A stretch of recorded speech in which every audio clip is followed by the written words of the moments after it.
Latvijas zelta talantiem iemirdzēties palīdz zelta zivtiņi.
Es ceru, ka jums ir ko teikt, jo man nav ko teikt.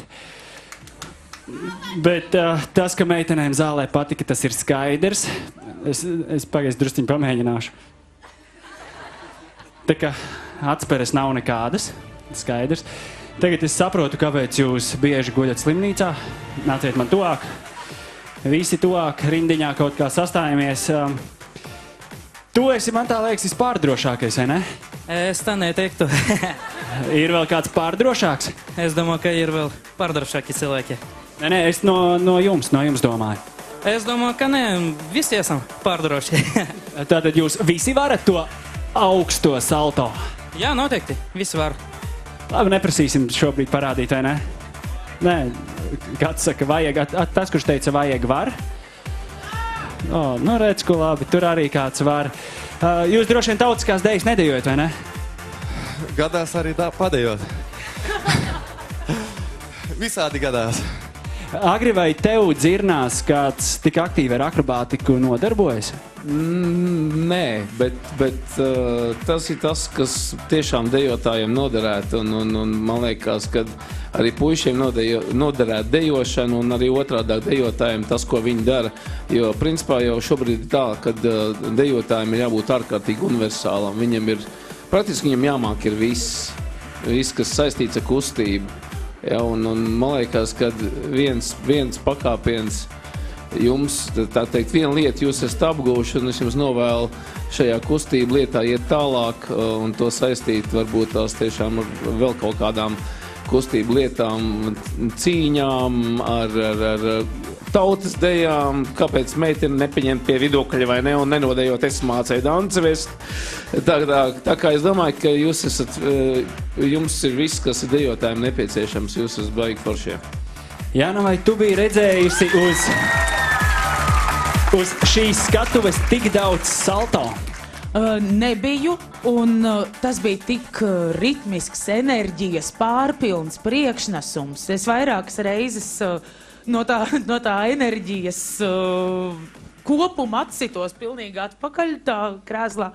Tas bija kaut kas tik foršs, un man ir tik ļoti liels prieks, puiši, ka jūs ar to Preiļos nodarbojaties, un es ceru, ka jūs neesat vienīgie Preiļos, kuri nodarbojās ar to. Nav vienīgie. Ir vēl čalīši, ja? Ir, protams, ka ir. Baigi labi, dariet to, un jā, es arī saprotu, ka jums nebija līdz galam te vietas, kur izvērsties, ja? Tajā pašā laikā es pat negribu iedomāties, kas notiek brīvā dabā, ja? Nu, tad tur tantei brošas nokrīt, ruļļi iztaisnojās un mute vaļā.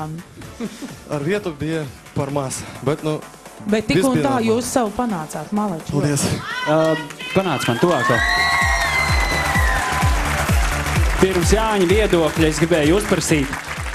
Tad, kad jūs guļat slimnīcā, jūs varat mierīgi nogulēt, vai jūs tur arī ņematies pa gultiņām, lēkājat, kaut ko lampās karājaties? Mēs vispār negulējam slimnīcās, jo mums nekad nebija tādus traumas nebija. Vizītkartē tur runāja, ka ir nācies? Bija gadījumi, kad nācās gulēt slimnīcās, bija taisīties gan operācijas, gadies visādi, bet, nu, tas mums patīk, un mēs ar to turpināsim nodarboties. Un jūs ar to nodarbosieties, bet kas ir tas, kas liek ar to nodarboties pēc slimnīcas? Kādam jābūt tam štimungam? Nē, nu, es domāju, ka mēs gribam attīstīties tālāk, nestāvot uz vietas un iet kaut kur tālāk. Nu, vienalga bija trauma un bija, un kas tad? Apsities uz vietas? Nē, iet uz priekšu. Tad redz, Jāni, ja džeki apsitas uz vietas, viņi iet uz priekšu. Tavs viedoklis par to? Jā, un man patīk, ka jums ir kopējs viedoklis, ka jums nav divi dažādi viedokļi. Slimnīcā. Viņiem ir divi viedokļi. Jā, tas ir forši. Nu jā, mēs parasti runājam, ka baigiem maleči uz lielās skatuves cilvēki atnāk un parāda, un šeit pirmo reizi tiešām jāsaka, kāda lielā skatuve, kad jums vajadzētu vēl daudz lielāku, un tad jūs varētu parādīt vēl daudz ko vairāk, un turpat man jau likās, kad no griestiem sāks krist tās lampas nost, kad bija tas augstais lēciens, bet paldies Dievam, viss bija kārtībā. Es nezinu, teiksim, ja jūs tiksiet tālāk, tad varbūt kaut kādā izņēmuma kārtā, varbūt ir iespēja ar šovu režisoriem runāt par to, ka varbūt nofilmēt jūsu priekšnesumu kaut kādā ārā, jo skaidrs, ka šeit tas, ko jūs parādījāt, bija kolosāli, bet tomēr ļoti daudz kas atkārtojās, ja, bet es arī saprotu to, kāpēc tas tā ir. Varbūt, es nezinu, varbūt tiešām ir tāda iespēja. Te patās LNT studijā, ka viņi skraida lēkā visur un operators skrien pakaļ kamerām un atlēkā. Jā, par īgu tieši tā, jā. Tad man liekas, ka operatoriem ir jāsāk kačāt, kā saka, skills. Jo man es domāju, ka viņiem būs. Māksliniekiem jāsāk šūt tev biezāks kaut kāds apģērbs, bet pa mazu, protams. Viss skatās, ka es esmu nosalis? Nē, ja tev būs ārā jāiet vadīt šis pasākums. Nu re. Jā. Pavasaris tomēr nāk. Agri, 10 sekundes zvaigznei.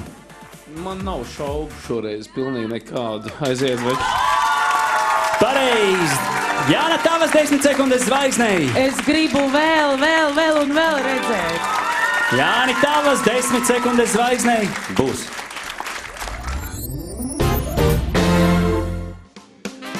Latvijas zelta talantiem iemirdzēties palīdz zelta zivtiņi.